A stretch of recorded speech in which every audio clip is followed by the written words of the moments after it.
Good afternoon, everybody. Welcome to the European Information Days of the LIFE Program Edition 2025. We have already presented this morning the Standard Action Project calls on climate action and CEQL, Circular Economy and Quality of Life. And this afternoon, we will start with presenting you the Standard Action Project calls for nature and biodiversity projects. So before we start, I would just like to remind you that after this information session on nature and biodiversity calls under the LIFE program, there will be another general presentation on the application and evaluation process that will be done by my colleague Bernd. And there will be another question and answer session on general aspects of the calls and applications. So stay with us in the afternoon if you have more questions. And don't forget that you may find a lot of answers to your questions already in the presentations. So please wait until the end of each session before you start asking questions through Slido. And you can, of course, join by typing slido.com and then EU Life 25 to ask your questions. And then I would also ask you to answer, to participate in our polls to let us know if you're satisfied, more or less satisfied with our information sessions. So without taking more of your time, I would like to call the next speaker, who is Laszlo Beksi, Head of Sector in Life, Nature and Biodiversity in CINEA. Laszlo will moderate this information session. Laszlo, are you there? Yes, I'm here. Great, the floor is yours. Thank you, Laszlo. Thanks, Eva. And welcome everybody to this afternoon session. I hope you had a good lunch and coffee before we launch into this longish afternoon. In fact, for nature and biodiversity, there has been a lot happening in this last year. In addition, of course, to the revision of the launch of the new multi-year work program, of which you definitely heard about, there was also a big step in legislative changes in policies, nature policy, namely the introduction of the new nature restoration regulation, which will, of course, impact the priorities of the program in the coming 3 years. And with that, because of that, we will have 2 sessions and 2 presentations now. One from my colleague Anita, who will talk about a bit the general aspects of the call. And then this will be followed up by 2 colleagues from DG Environment, Frank Wassen and Daniel Knighton, who will talk about the topics in detail and the regulation and some other, the new regulation and some other aspects. And this will be followed by a presentation from an ongoing project from Croatia, the Dinara Life, who kindly will share with us the experiences of the project for inspirational purposes. And so with that, because we have very limited time, I give the word to Anita, please. Go ahead. Thank you, Laszlo.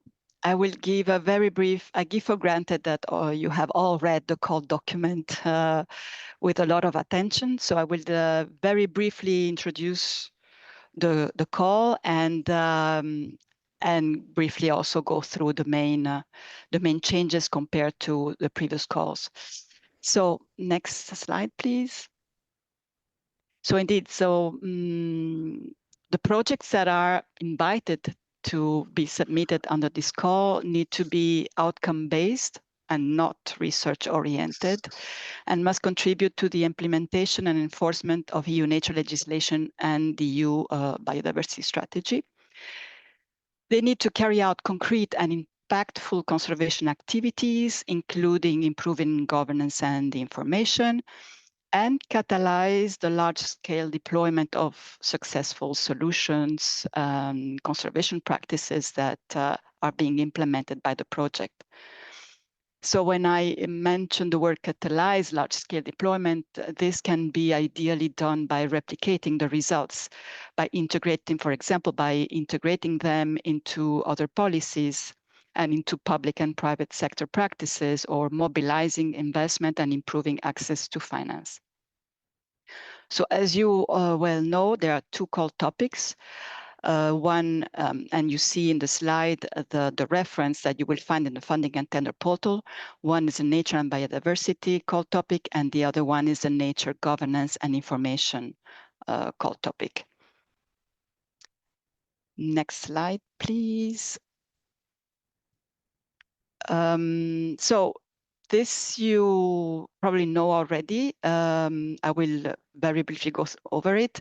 The budget for the two core topics are the ones you see on the screen: 153 million for nature and biodiversity, and 3.5 million for nature, governance, and information. And the submission deadline, you know by now from the previous presentations, I guess also from yesterday, is the 23rd of September, 5 p.m. Brussels time. We more or less estimate to sign grant agreements by May, June 2026. Next slide, please. So the major changes, for those that are actually familiar with the previous calls, the major changes concern the following. You might remember that in the past there were three funding rates: 60% the standard funding rate. Some projects could request 67% and also 75%. So the 67% funding rate no longer applies. You can, however, request up to 75% if your project targets exclusively, only, meaning priority habitats and species. This is only relevant for the nature and biodiversity core topic, of course. Now, Frank, in the next presentation, will explain to you what are the priority habitats and species. There is also a slight change in the definition of priority habitats and species for higher financing rate, with the inclusion of new threatened species not yet subject to IUCN Red List assessment, and only in case you submit peer-reviewed scientific evidence. So let's say the priority species have been expanded. There is also a slight change in the way priorities are defined. There's a more explicit reference to the ORNIS committee in case of birds covered by the EU Birds Directive, and to large carnivores. Of course, we always refer to projects that target coexistence between humans and large carnivores. Then, of course, the policy priorities have been updated, and this is probably more for Daniel to explain. There is a reference now to the national restoration plans and to the EU Nature Restoration Regulation. Under the core topic governance and information, there is now also a reference to behavioral change and awareness raising initiatives. And finally, the bonus point on transnational cooperation now includes all eligible countries, not only member states like in the previous calls. And next one. And this is my last slide. I have this slide because I think it's really important to communicate to you the following two issues. Evidence shows that there is an increasing number of proposals that are aimed at same or at similar issues submitted under this sector, often in the same member state and without a real clear, rational, and coordination mechanism.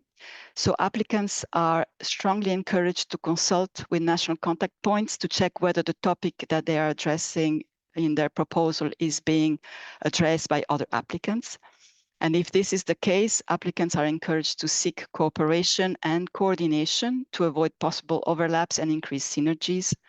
And of course, also in case of ongoing projects on the same issue in the same geographical area and so on.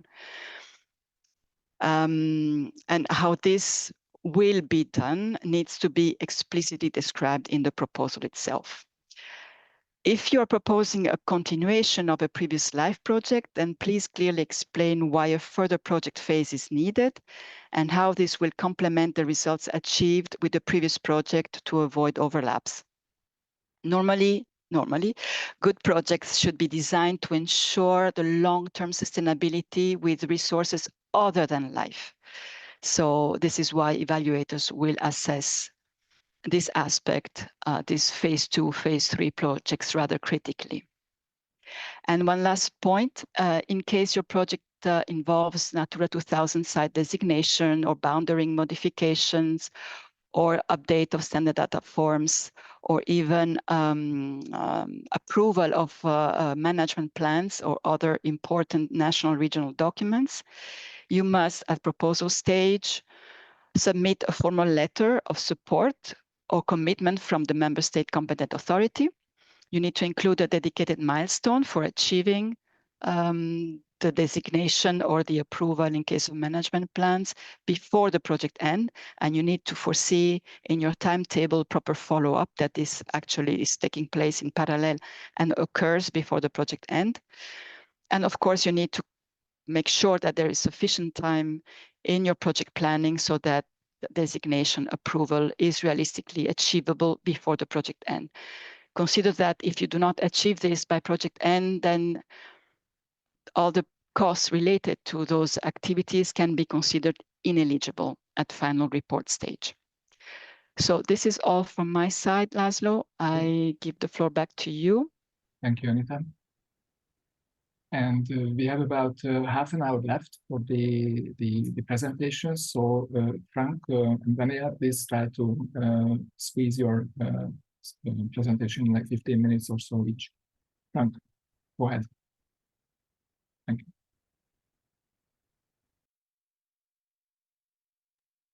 you. Your microphone, please. Good afternoon, ladies and gentlemen. I must apologize directly for the first slide because there is a mistake. We are talking about a new multi-annual work program for the period 25 to 27, of course. And my presentation will be about the two types of projects, the LIFE standard action projects for nature and biodiversity, but also the ones on communication. Next slide, please. Yeah, so the sub-projects for nature and biodiversity, the title is Smart and Outcome-Based Implementation of Nature and Biodiversity Legislation and Targets of the EU Biodiversity. I think that says it already all. We have two intervention areas, which we call Space for Nature and Safeguarding Our Species. I will explain later what it is. And then we have these two policy focus areas, which on one hand is the implementation of the existing EU nature legislation. That is now not only the Birds and Habitats Directive and the Invasive Alien Species Regulation, but also the Nature Restoration Regulation, which was adopted quite recently. But then we also have an EU biodiversity strategy for 2030, which does not only aim at restoration, but also provides for an extension of the network of protected areas. So we talk about achieving a transnational European nature network by 2030 that covers 30% of EU land and sea and 10%, strictly protecting 10% of EU land and sea area. So that's really the frame. And there is an important reminder in the guidance document that we only target projects for wild fauna and flora and natural and semi-natural habitats. So don't make projects on domestic bees, don't make projects on domestic livestock, except when the livestock is necessary for the management of a protected area. Your objective in that case is the area, it's not the livestock. So keep that in mind because we sometimes receive projects that we have to reject for that reason. Next slide, please. So this is a bit of a matrix. I already mentioned Space for Nature and Safeguarding Our Species. These are the two intervention areas. And on the other hand, the two policy priorities. And whenever you fall into one of, so you need to fall at least into one of the intervention areas and one of the policy areas, either legislation or the biodiversity strategy, you are in the right place here to apply for a standard action project for nature and biodiversity. Next slide, please.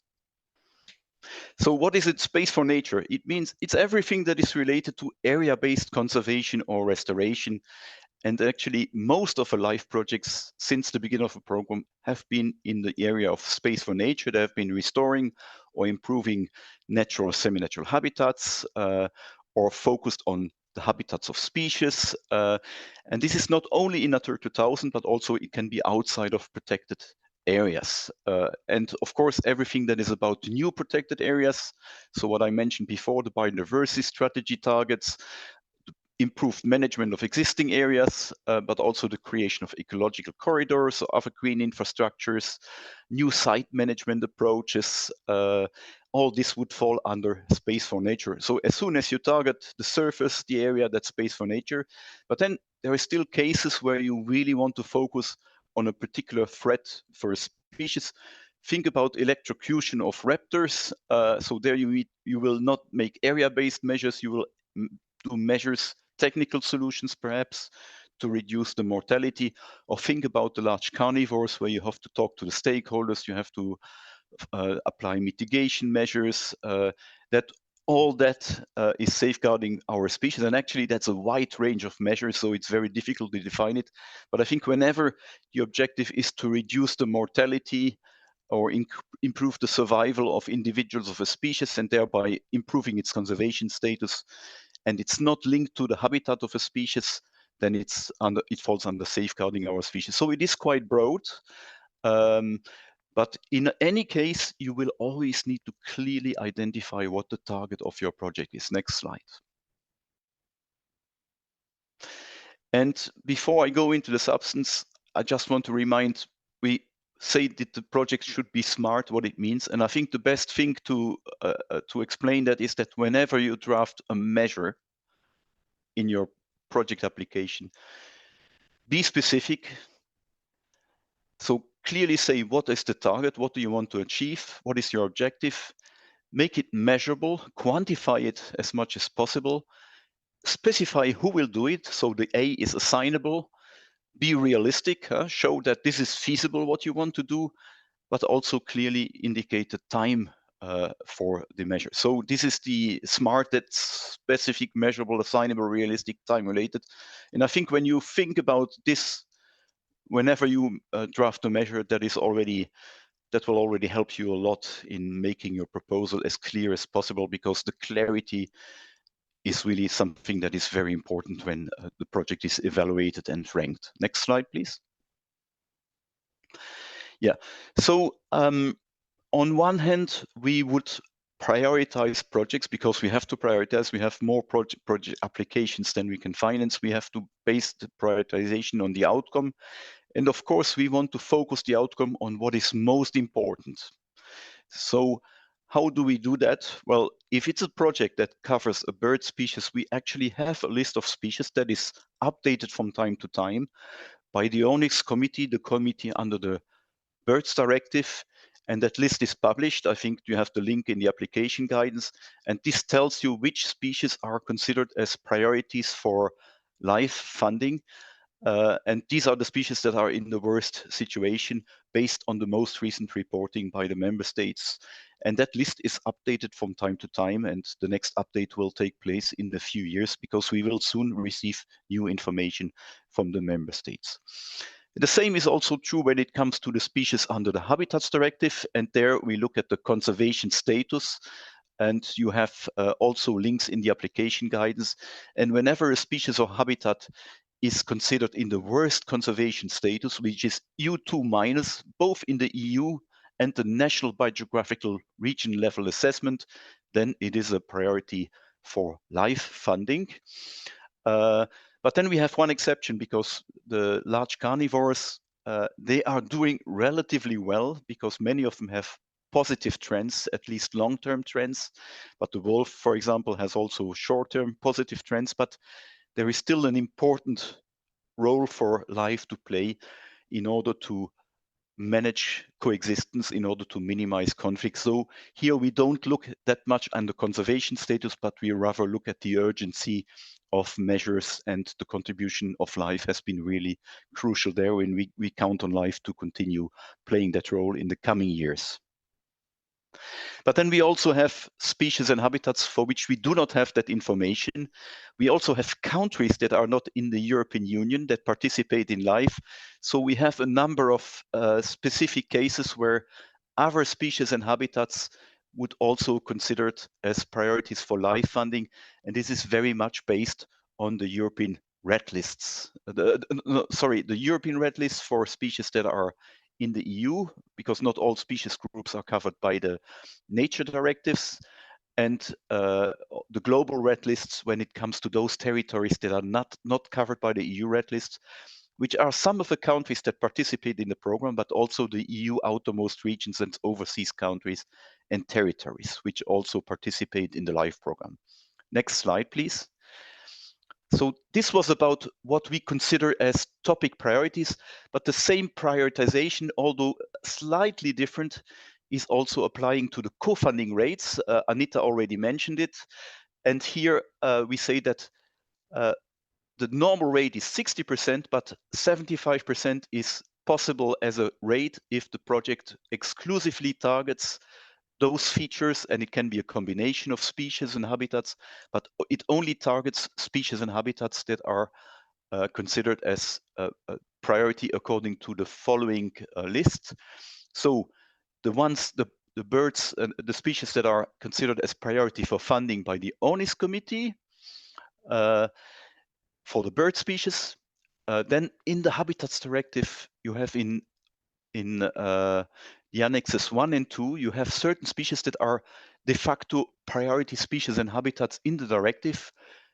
Not always they are not always in the worst conservation status, but we would consider them always as priority for funding. So whenever it is a priority in the directive, it is a priority for it is eligible for 75%.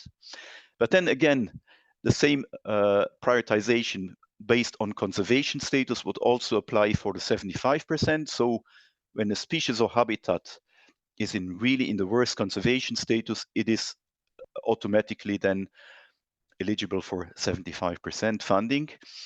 When I mentioned the red lists for habitats and species that are not in the annexes, but that are in an EU red list considered as endangered or worse, they can also apply for 75% funding. If we talk about territories that are not covered by the EU red lists, that is, so some countries that participate in LIFE, but also the outermost territories, then it is the global IUCN red lists and the conservation, the status in this red list that is the trigger for 75%. And then I don't know who asked for this, but there was apparently in the LIFE committee a negotiation saying that in exceptional cases, even some new species should be considered as threatened. They have been recently described, and it is more or less known that they are threatened, although they are not yet in an IUCN red list.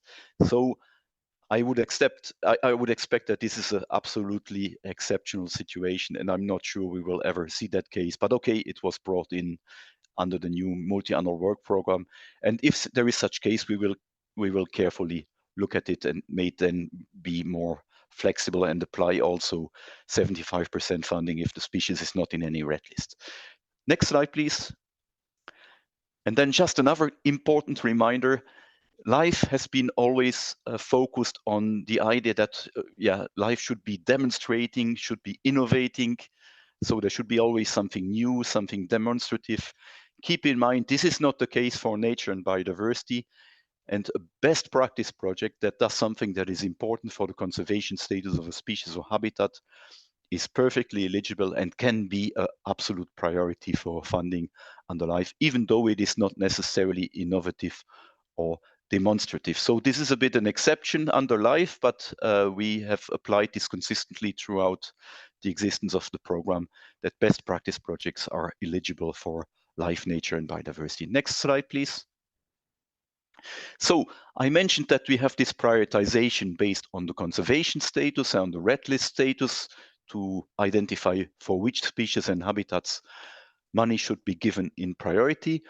But then we also have some policy priorities, because the purpose of the LIFE program is to contribute to EU nature and biodiversity legislation.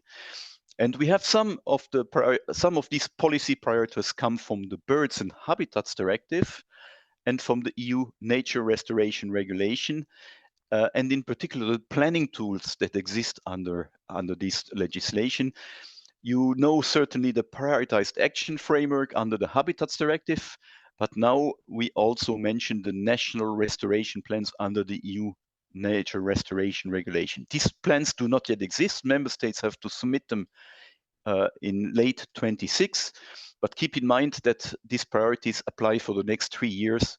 So very soon we will actually assess then also your projects in relation to the compliance with what is in the EU nature the national nature restoration plans.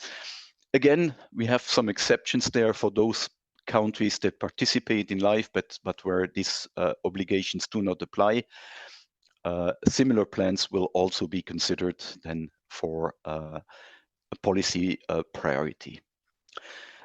Another important priority that we have in the EU is the Natura 2000 network. The setup and the functioning and the management of a network remains an important challenge. So projects that focused on their implementation on conservation objectives of existing Natura 2000 sites are then also clearly policy priority. For non-EU member states, this would be sites under the Emerald network, and where even the Emerald network doesn't exist, we would accept other existing protected area networks. Yeah, and then I mentioned already that those activities that aim at reducing or the deliberate or accidental killing of target species or preventing stakeholder conflicts, such as with the large carnivores, with seals and cormorants and other so-called problem species, or all this is, of course, also remains a policy priority for us. Thank you. Next slide. So this is still for nature legislation, because we also have the invasive alien species regulation, but I'm not talking about that because my colleague will go more in detail on that. But I guess you will have access to this presentation, and but anyway, all the information is in the application guidance. Next slide. Yeah, and then of course I think we already covered most of the things, because the targets that I will present now are the targets in the EU biodiversity strategy for 2030. But most of them are nowadays in the nature restoration regulation. So there is a bit of a redundancy there, except the first target, which is about the establishment of a coherent network of protected areas, and the second target, which is a target that is not as such in the nature restoration regulation, but all the other targets are in the regulation, and therefore I will also leave it to my colleague Daniel to present these. Next slide, please. So just to finalize some key issues. Well, we receive a lot of proposals, so we really have to focus, and we clearly have set the focus on the subs on outcome. So be very clear what you want to achieve, which species and habitats you target, etc. I already mentioned this before. There is a strong focus on those species and habitats that are the most threatened and the worst conservation status, which is, of course, also an important element of prioritization. But we have some exceptions, like at the large carnivores I mentioned before. And then communication and awareness activities. We often received subs that were focused on this, and clearly these actions can be funded as part of wider objectives, but a sub project should not just focus on communication. So communication campaigns or awareness raising cannot be part of a sub, but we have a special topic now for communication projects, and that will be in my next slide. And when it is more strategic and governance issues, also keep in mind that we have another type of project, which are the SNAPs. They are not the subject of my presentation today, but just keep in mind that they exist. So I think you have to keep in mind that the big budget goes into the subs, what I have presented so far. so far, but there is also a small dedicated budget for projects that are focusing on either awareness raising or compliance assurance and access to justice. And awareness raising projects were not in the previous multi-annual work program for nature, but we realized that actually we had some really good awareness raising projects, in particular on Natura 2000, and we thought it would be worth to maintain this awareness raising project. So with the support of a LIFE committee, they have been brought back into the multi-annual work program. So there is again a possibility, but keep in mind, you really have to apply for this special strand, nature governance and information, and not for the traditional subs when you want to do an awareness raising project. And another important aspect under this topic is the access to justice and compliance assurance. And here you will see a list of priorities for these projects. The support to existing or the creation of new networks of compliance assurance practitioners or experts, training, qualification on how to improve legal compliance, or enforcement of compliance. That is one of our priorities. The application of the projects that help member states to apply the polluter pays principle, EU action plan against wildlife trafficking. There is also EU policy on wildlife trafficking. So keep in mind, this is projects on this are perfectly eligible here. Environmental liability, information systems operated by public authorities. So this is more a bit the support to public authorities that have to set up such systems. This might be relevant for some of the member states. And perhaps I might raise the point on the last, engaging with citizens and to promote and monitor compliance. For example, to citizen science, we think that there is a huge potential there to engage citizens, not just in the collection of data on wildlife, but also in improving the compliance and to act as a watchdog. So I think there is a potential there, and if someone comes up with a nice, interesting idea, perhaps a bit innovative, that would be an interesting project under this trend. So I think that's my last slide. Thank you very much for your attention. The details of the policy priorities, they are attached also to this presentation, but again, this is mostly copying pasting from the application guidance, so you will find all the relevant information there. Thank you very much. Thanks a lot, Frank. And next, yeah, just a second, Dania. Frank hinted already that all the materials will be available, and the recording of this session is available on the InfoDay website and also on the LIFE website, in the LIFE YouTube channel. So in case you missed points, don't worry, you can watch it back later on. And then, yeah, the word is yours, and you have about 11 minutes. Thanks a lot, Laszlo, and thanks a lot, Frank, for giving the first overview. I will give a bit more policy context. First, our new policy area, which is the Nature Restoration Law. So I think you went too far, because this is not my slide. Yeah, this is still my presentation. You have to change the presentation. Okay, no, so just move forward, please. Okay. That the state of nature is not in a good shape, I don't have to say that to this audience. That is quite clear, and especially when you're considering to submit a LIFE project under nature and biodiversity, you are aware what is the condition. And I think some of the new data that are going to be collected this year will only confirm this trend. Next slide, please. When we have been protecting species and habitats for over 30 years within the EU, and the Birds and Habitats Directive have been key components here to safeguard what we have and reversing some of this trend. But we also felt we need to take an additional step. This was also made clear in the EU biodiversity strategy for 2030. We want to protect nature, but we also want to restore nature. So we need to actively restore the trend and invest in not only stopping the negative trend, but indeed reverse it. Next slide, please. Therefore, we drafted the Nature Restoration Law, which is not standing on its own. It is a tool to complement on existing policy framework and fill some of the holes that were there, but also to ensure additional investment in investing in restoration.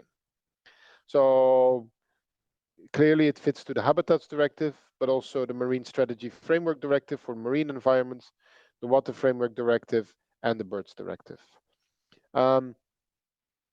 It has the form of a regulation instead of a directive, which means it applies directly and applies the same in all member states. No transposition is needed.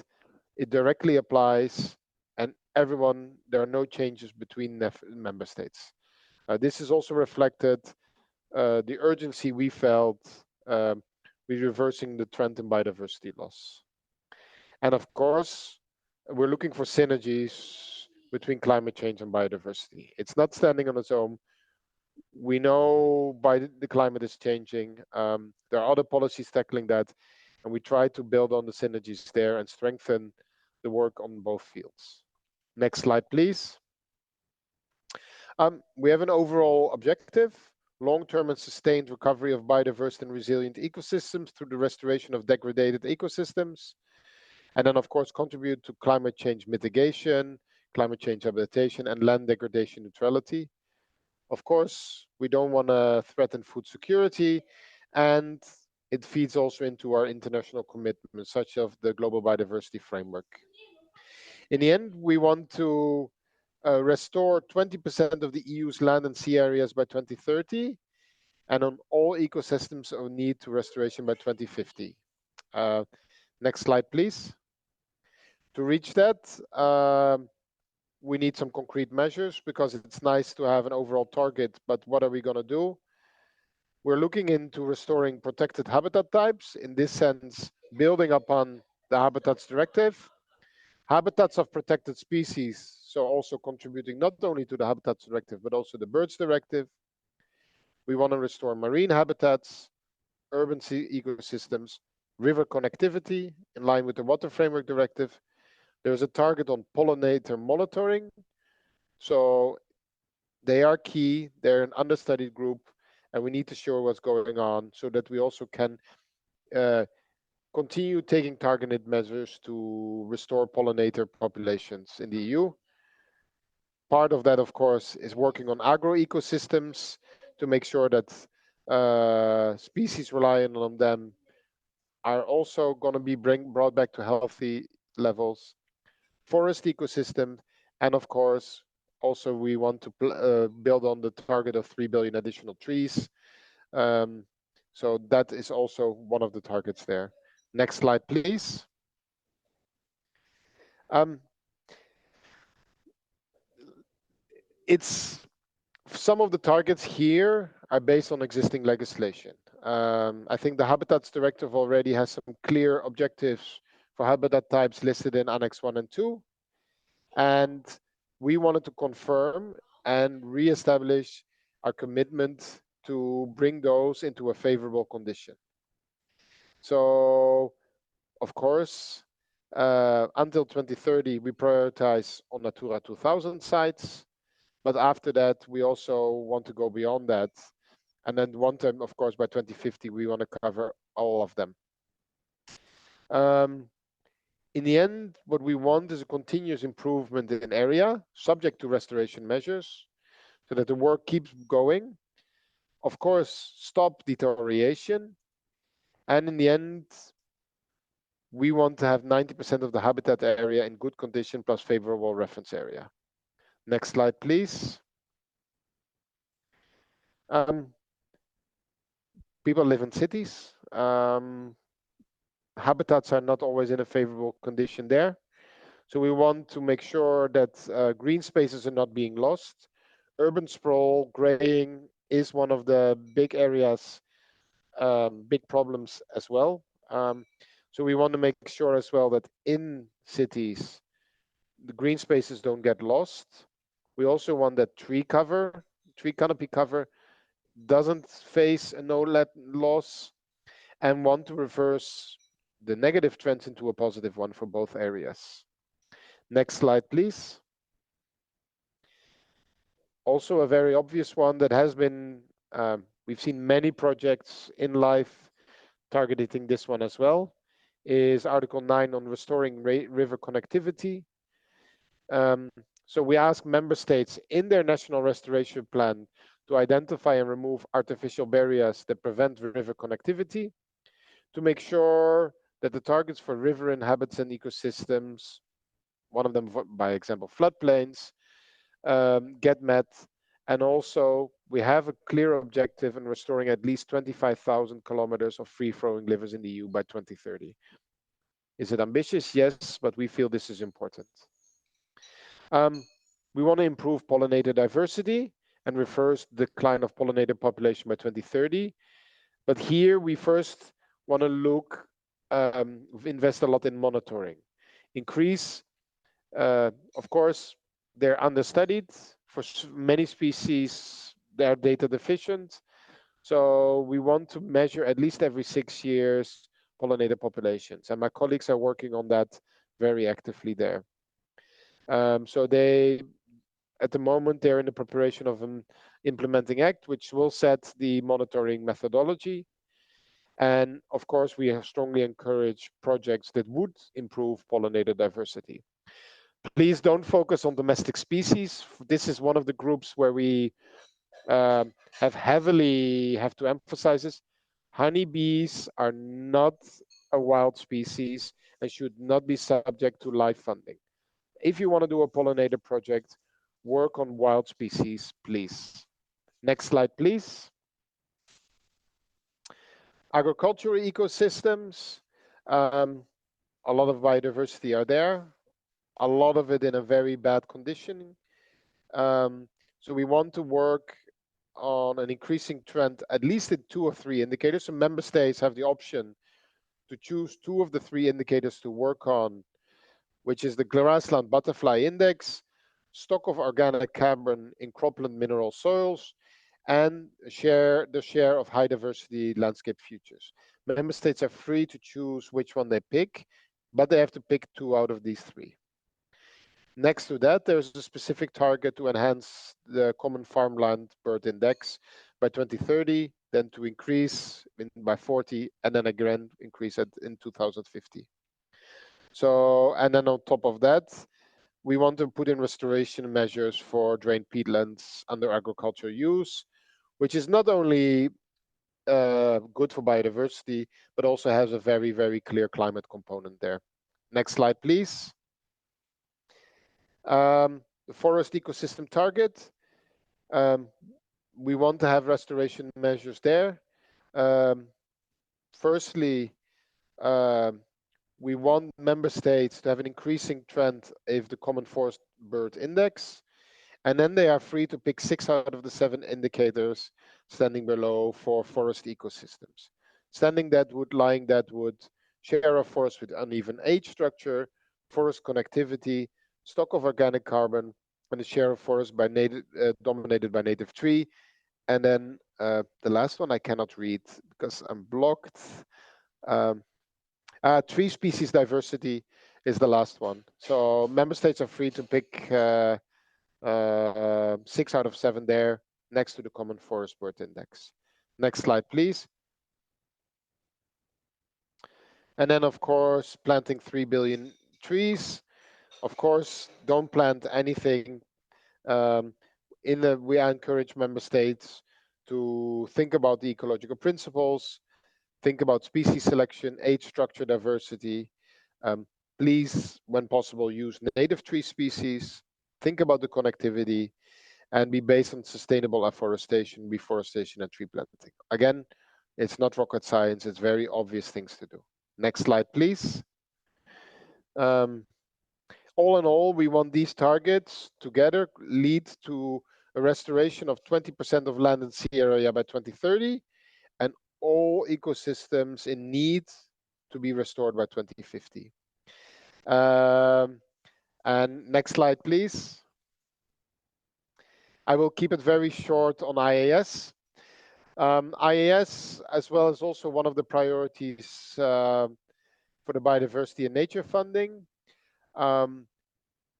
IAS, of course, biological invasions are covered by, you have an invasion cycle, the introductions, you have establishment, and then in an ideal case, that leads also to management and possibly eradication. So for those projects, we want to look at those species of IAS of union concern, whose list can be found on the Commission website. And of course, also keep in mind which species and ecosystems are being threatened by those species.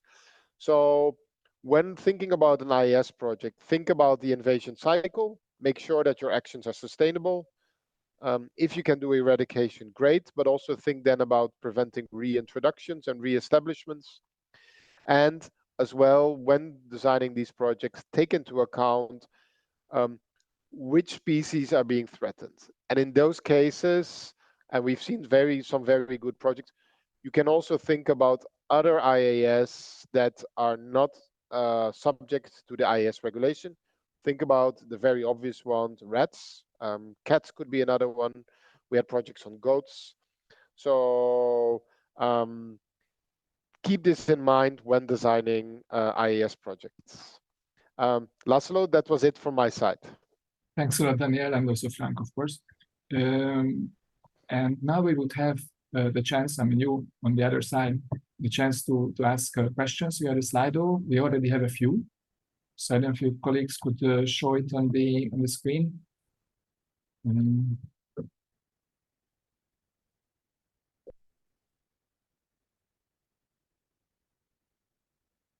Still see the IAS slide.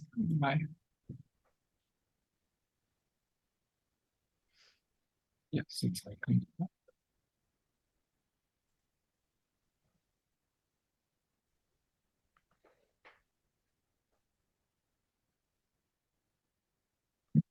You don't see it, I think, yet, but I see already the first question is to Anita. It's saying, could you elaborate on the exclusiveness of targeted species and habitats? What if my conservation action benefits multiple species, including the one targeted? How far does the scientific need to distinguish that? So Anita, it was directly addressed to you, so please try to address it. Yes, I'm not sure if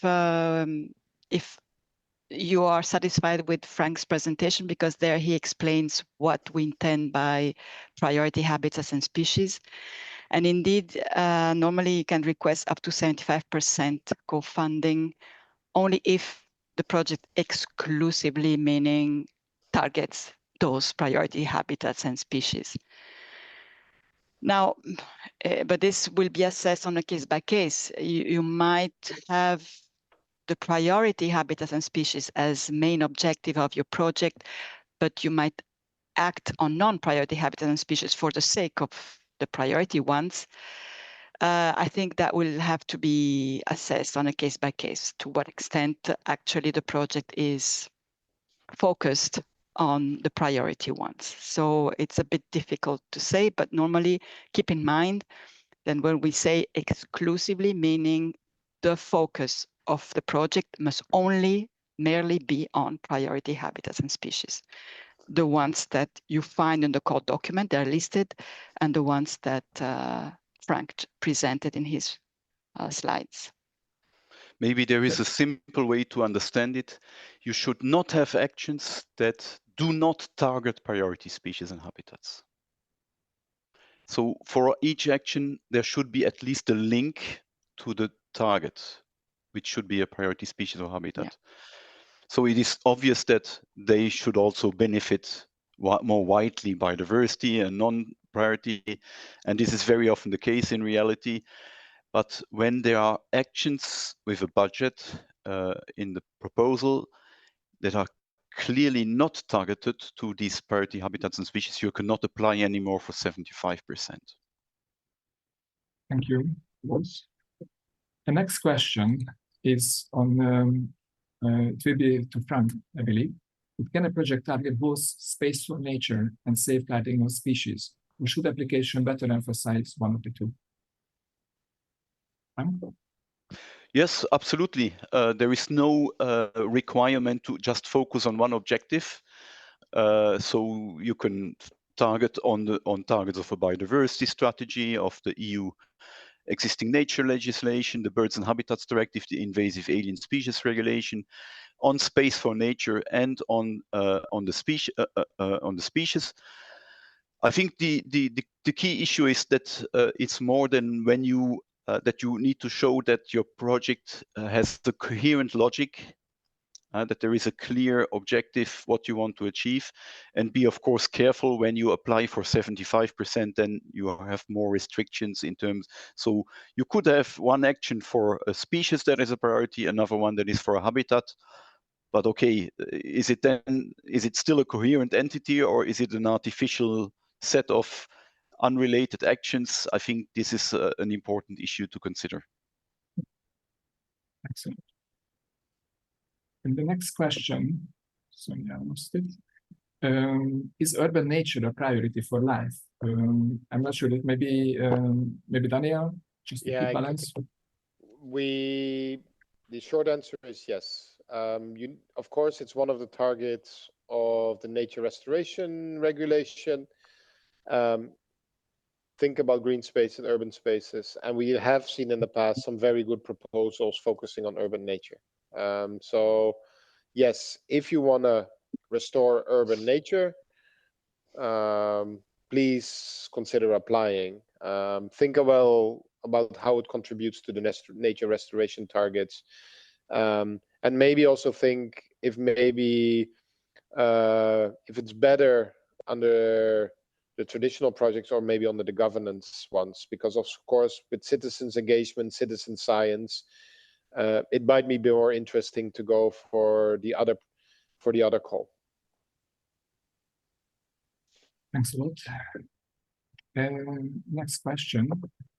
For projects working with many individual landowners to implement nature-based solutions outside an SAC, but which impact directly on behalf of the SAC, what counts as sufficient guarantee of continuation beyond the project period? Would maybe Sylvia address it? Or Anita? Yes, good afternoon. Yeah, I can do it. Anita can do it as well. Good afternoon. I think it's in the call we also explained that what we ask for is a contractual agreement with these landowners in order to ensure the sustainability, long-term sustainability in this in the results that were achieved actually with the co-financing from LIFE. And normally by long term we consider something of the margin of 20 years or so. Or if there is no, I mean, the other possibility is that this territory is also a protected territory, but normally we would ask for, depending on the setting, we would ask for a contractual agreement with the landowners. Thank you. Can I intervene on this? Go ahead, Frank. Keep in mind, I mean, the 20 years is the minimum. Huh?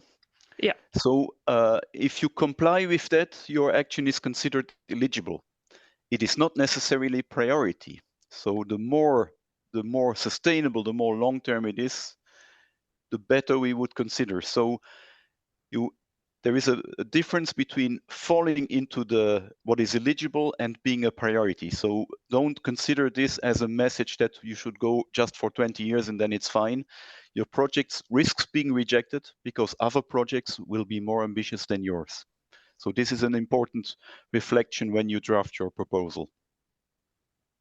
Thank you for the addition, Frank. The next one would be for you as well, Frank. But should the book and projects focus on coexistence with this species still be considered eligible for funding under the LIFE project, especially in light of the recent downlisting decisions? Oh yes, this is a good question actually. The fact that the wolf in particular will jump to Annex 5, most likely because the final decision has not yet been taken, but it's very likely that it will happen soon. does not mean that any of the actions that have been eligible in the past for including also under the CAP, for example, or state aid will not be applicable anymore, because the species is still protected under EU legislation, and there is still a requirement for member states to maintain or restore favorable conservation status. And of course, the conflicts don't go away, so there is still a need for life to support. And I think we made it clear in the multi-annual work program, but also in the application guidance, that this remains a priority for life funding. Indeed. Thanks a lot. So the next one will be on monitoring. So I suggest it could be maybe Anita. What monitoring do we have to include in the mandatory work package, monitoring and evaluation? Does it consider complementary studies needed to collect information to improve the ecological diagnosis of the preliminary cartography? There's no specific answer, a specific activity. Monitoring means that you need to monitor the effects of the activities you have implemented during the project lifetime. Because at the end of the project, you need to assess the impact of your activities. Therefore, of course, monitoring of the outcomes and the effects are important. So there are different methodologies. It will depend on the type of project that you're implementing, on the activities, on the type of conservation activities that you have foreseen. So I cannot say exactly what type of activity should be included there, but anything that helps you monitor and assess the impact of your project when it ends. Thanks a lot. And the question from Diana I would say to Daniel, would it be possible to implement a restoration conservation project that searches for co-finance within voluntary biodiversity carbon markets? I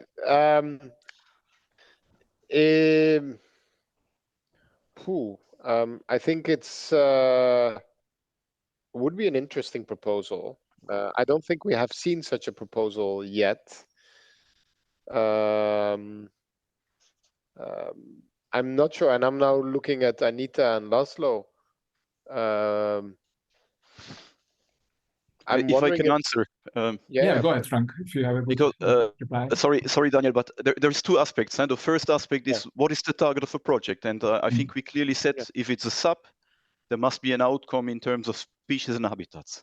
So a project that is just focusing on collecting money as such is not an objective. No. But if you would have, as part of a project or as one of the key objectives, an action that would kind of mobilize additional funding, including private funding, that would be highly encouraged. Keep in mind, however, that when you submit your project, it's a co-funding from the EU, and you will have to provide some matching funding. And some people sometimes say, well, we don't have the funding, but we will secure it to some actions in the project. So that might be tricky because there is no guarantee for that. So I think that as long as this is an addition to the project, it's an interesting complement, and we would encourage it. But if it's really necessary to make the project viable, we would consider this as a risky undertaking. I don't know if colleagues in SINEA, you have to tell me, in the past, for each LIFE project, there was a financial viability check. Applicants had to submit the accounts from the previous years, and on that basis, it was checked whether they were actually capable to co-finance the project if the funding is not coming from a third body. If that is still the case, so consider that the request for for an action to find the necessary co-funding for the project would be considered as a tricky action. But whatever is addition to the budget of a project would be considered as an interesting surplus. In particular, when you show that this is really important to make the project long-term sustainable. Thanks a lot. I think we ran out of time for this session, so we will switch to Dinara back to live to the project presentation, after which there will be still a Q&A on that presentation and some important questions if there is still left can be answered at the end of the day when we will have like an overall Q&A. So don't lose hope. You might get answers to your questions. So Tomislav, the word is yours. Thank you very much, Laszlo, and good afternoon to everyone. My name is Tomislav Hudina, and I work for Association Biome, a BirdLife partner in Croatia, environmental NGO who is mostly working with birds and their habitats. Today I'll give you a short presentation of our former project Dinara Back to Life and our life journey in our organization. We are currently launching our 8th life project. So we have some experience in different aspects of implementation and preparation of life projects. Next slide, please. Our project was implemented in Croatia only in a very large area of more than 50,000 hectares. It is in karstic rural area and it's part of Natura 2000 network. It's a karst mountain with Mediterranean and alpine elements, very rich in biodiversity, but poorly inhabited, mostly in lower parts.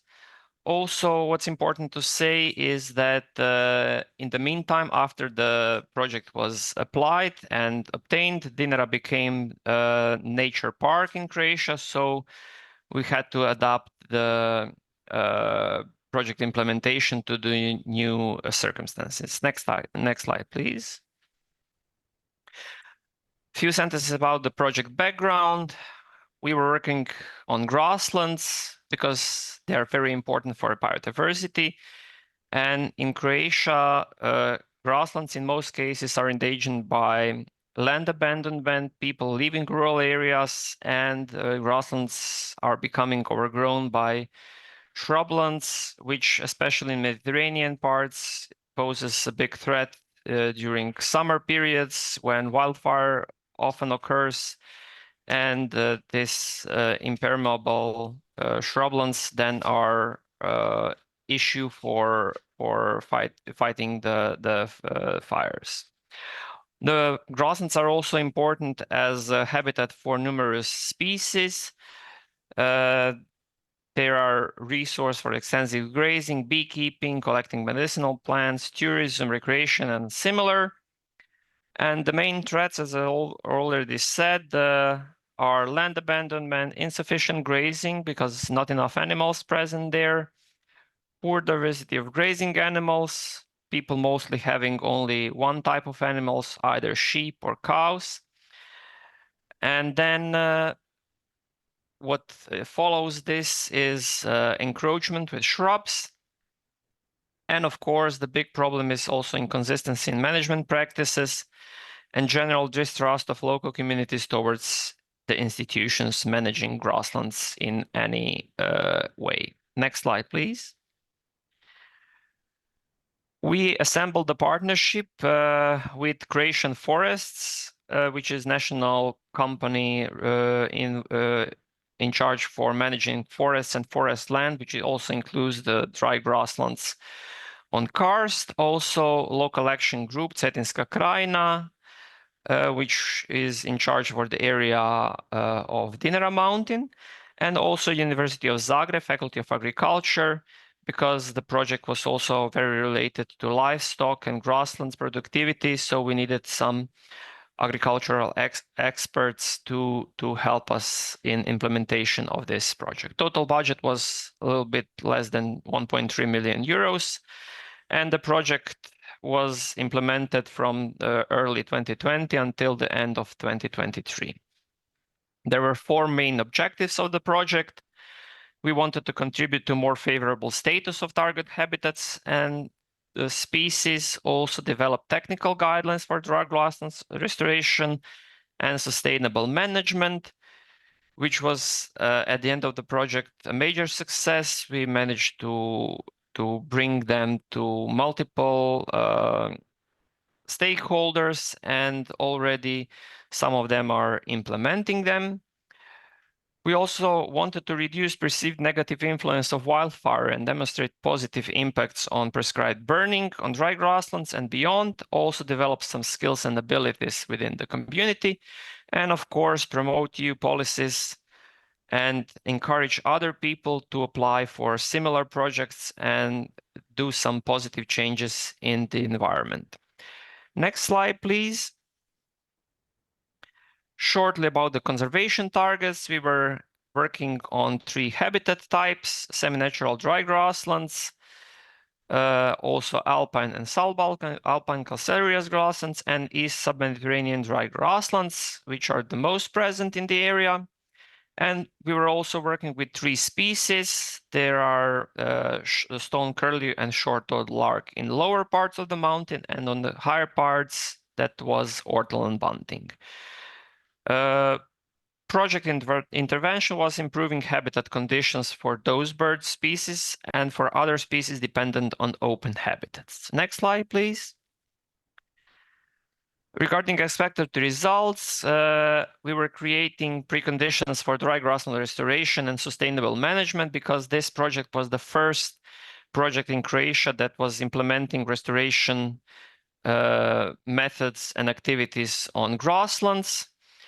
We were also aiming for positive effects on the status of population of target habitats and species, also improving cooperation, building capacity and increasing knowledge of key stakeholders, mostly working with farmers, but also other stakeholders in the region.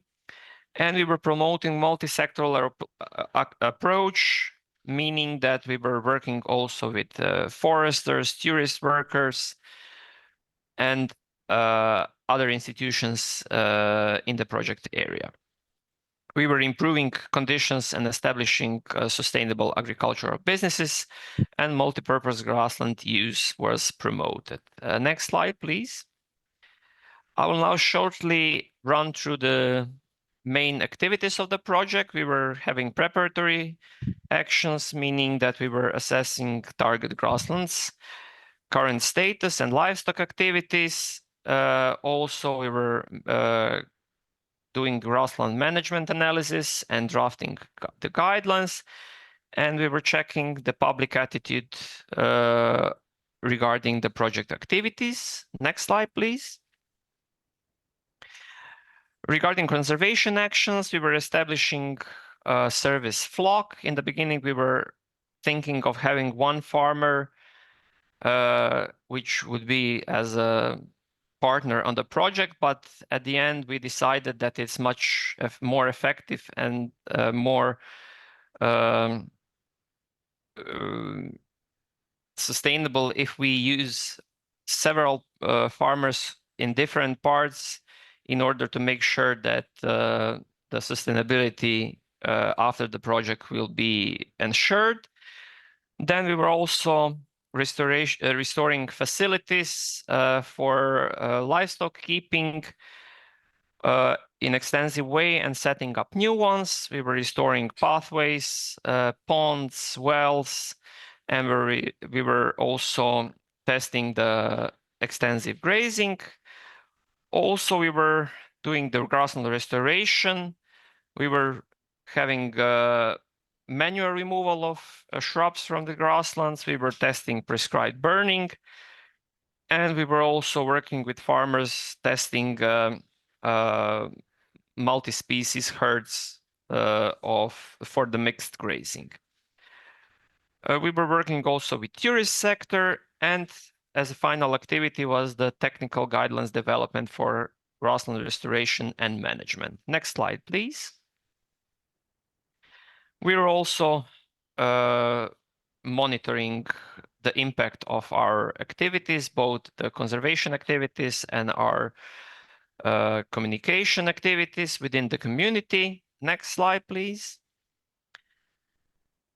And we were trying to raise public awareness, and we were disseminating the results of the project and encouraging other institutions and organizations to apply for life and similar projects that might be positive for target species and habitats. Next slide, please. Here are the few main challenges that we were faced with during project implementation. As I said in the beginning of the presentation, Dinara Mountain became nature park after the first year of the project, so we had to adapt to new rules and new permits. There was a big incompatibility with forestry law and nature protection law regarding the allowed actions for grassland restoration, especially regarding controlled or prescribed burning. We were having issues finding suitable farmers for project grazing activities because not all of them have sold legal status with land leasing. Also challenges with the regulation of setting electric fences, and of course difficulties with obtaining different permits, especially for prescribed burning, which was tested for the first time on a larger scale in Croatia through our project. And now, next slide, please. I would like to give some thoughts about why we decided to apply, and we keep applying for live projects, because from our perspective, the best way for direct conservation actions for habitats and species listed in Birds and Habitats directives. The LIFE program is also very focused on sustainable and long-lasting results and measurable biodiversity gains, which in other programs and projects and donors is not always the case. Also, through these LIFE projects, there is a big opportunity to pilot new methods or technologies, but also build on the existing ones. The good opportunity for policy making, good collaboration with national and international partners, which facilitates knowledge transfer, and for the end, this networking and transfer of existing solutions and results is the thing that is very important also from our perspective. Although the application process is somehow and somewhat rather difficult and long-lasting compared to other funding sources, implementation and reporting are much easier. So from our experience, we are very satisfied with how the LIFE program works. Next slide, please. Here is our LIFE journey in short. Just these days, we are launching our 8th LIFE project since 2017. This is the 4th LIFE project where we are a coordinating beneficiary. And for those of you who are just starting your LIFE journeys, it's from our perspective the best way if you manage to join the LIFE project as an associated partner in the beginning, just to give you at least 1 year before you decide to apply as a coordinating beneficiary, to learn some key things regarding implementation, collaboration with the technical monitor with the to learn how to report and things like that, and then try to apply as a coordinating beneficiary if possible. We started our first project in 2018. It was Life Artina, which was focused on marine birds.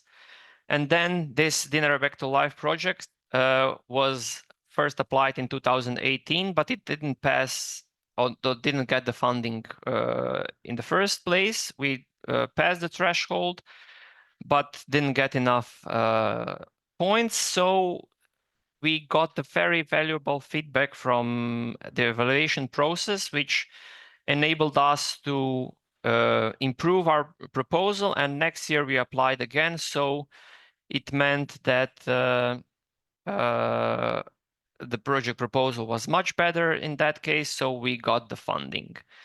In the meantime, we were partners on several other projects, and just these days we are starting with the implementation of our new project. It's Mosaic of Life. It's somehow the follow-up of the Dinara Back to Life project on much larger area with more target habitats and target species.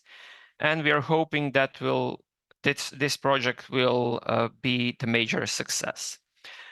We also, to be sincere, had some unsuccessful attempts, but we for sure won't get rid of them, and we'll try to apply for them again.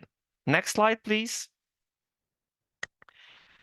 Now, regarding some general thoughts on the project drafting and the application process, it took us approximately 6 months for development of idea and drafting the concept.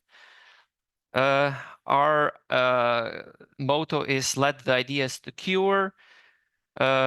Give good thought on what would you like to work on. Define main challenges you want to have measurable impacts, and of course be realistic. Everyone knows that not all challenges and problems can be solved within 3 to 5 years, so don't go too broad.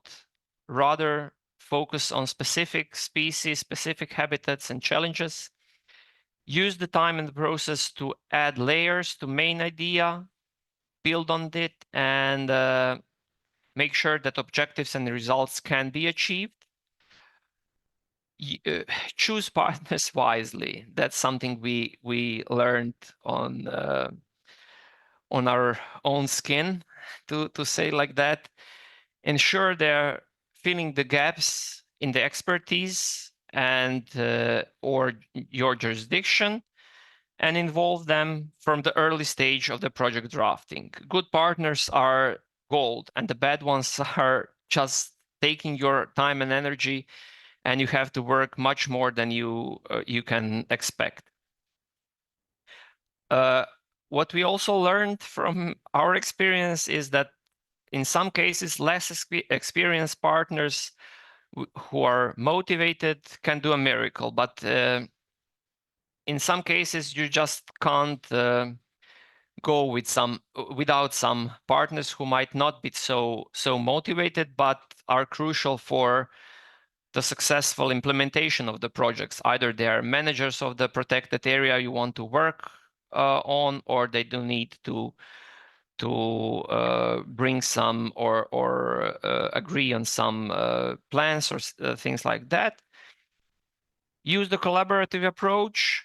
Let the partners contribute to the development of the activities, and get to know your stakeholders on time. Try to get their support, ask what they need, and try not to come to new areas and tell everyone what they're doing wrong, but rather try to be inclusive and listen to the other sides. Draft the timeline in parallel. Coherence with the seasonal dynamics is very important for this nature and habitats projects, and it's very important for the life cycle of some species. So plan your activities according to that. Parallel with development of activities, plan the budget, because you have to ensure that the magnitude of the results you are promising is in line with the budget you are asking for. And finally, when everything is drafted, we were always preparing our projects on our own. So 3 to 6 months for writing the proposal, filling all the forms should be enough from our perspective. Make sure everything is well connected and realistic for implementation. Ensure that ideas don't just sound good, but they're also going to be possible to implement in practice. And of course, follow the instructions in the application forms. This is very helpful in many cases. Next slide, please. Regarding the implementation of the project, communication. This is a very crucial part of the project implementation in any case we had for now. Avoid misunderstandings among partners and stakeholders and their roles. Communicate regularly and openly. Don't hide things. Get to know the challenges of your stakeholders and adapt your activities where possible and work together.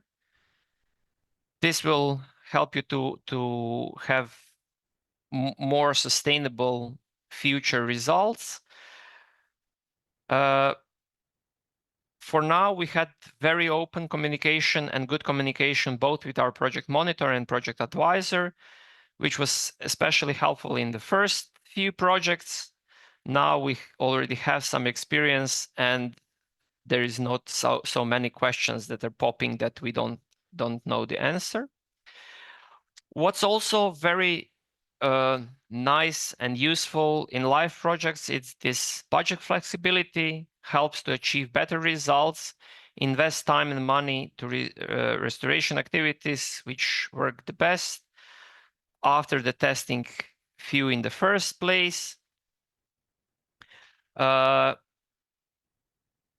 the some other funds and programs, they're very stick to what's been written in the project proposal, and they're not allowing any changes. Here in live projects, our experience is that the program is very result oriented, and as far as you manage to achieve the results you promised in the beginning, it's not the path you came to that results what's the most important, but the final result. Also, our experience or advice to you all would be to run an extra mile for education, networking, dissemination, and visibility. This will open you the new possibilities and for collaboration in future and help you develop some new ideas and maybe new projects. And as my final thought, when you see a positive change, local communities recognizing the added value the project is bringing to them, while habitats and species are improving and recovering, you see the time is worth of it, and all the time and money that you have invested in preparation and implementation of this project. And that's more or less it. Thank you very much for your attention, and should you have any questions, please don't hesitate to contact us, or I believe we'll have some time now for a Q&A. Thank you. Indeed, thanks a lot, Tomislav. This was very interesting, especially the last two slides with the recommendations and ideas you have for any potential applicants.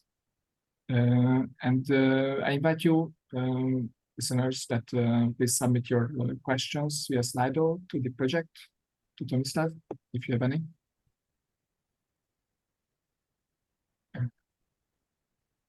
Let's see.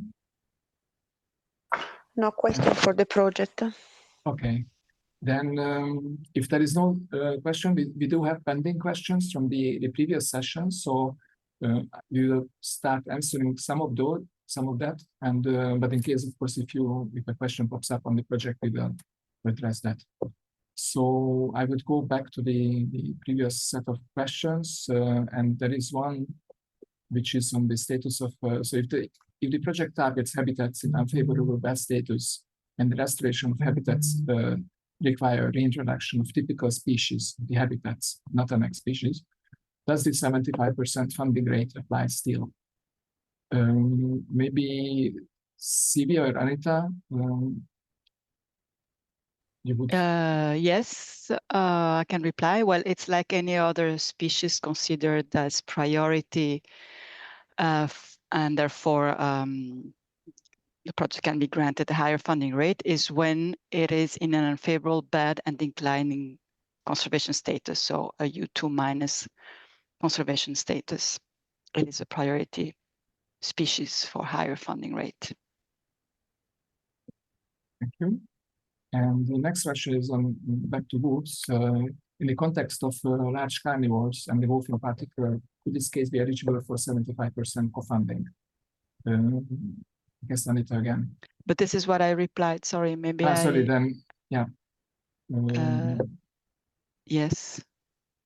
I just replied, no, if it's, yeah, it would be eligible for 75% in case the conservation status is unfavorable bad with a declining trend.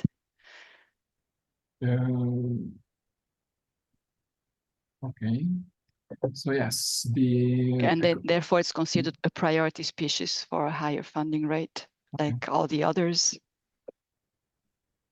Thank you, Anita. Again, a question from Diana, which is on, will a project be prioritized if it covers more than one topic?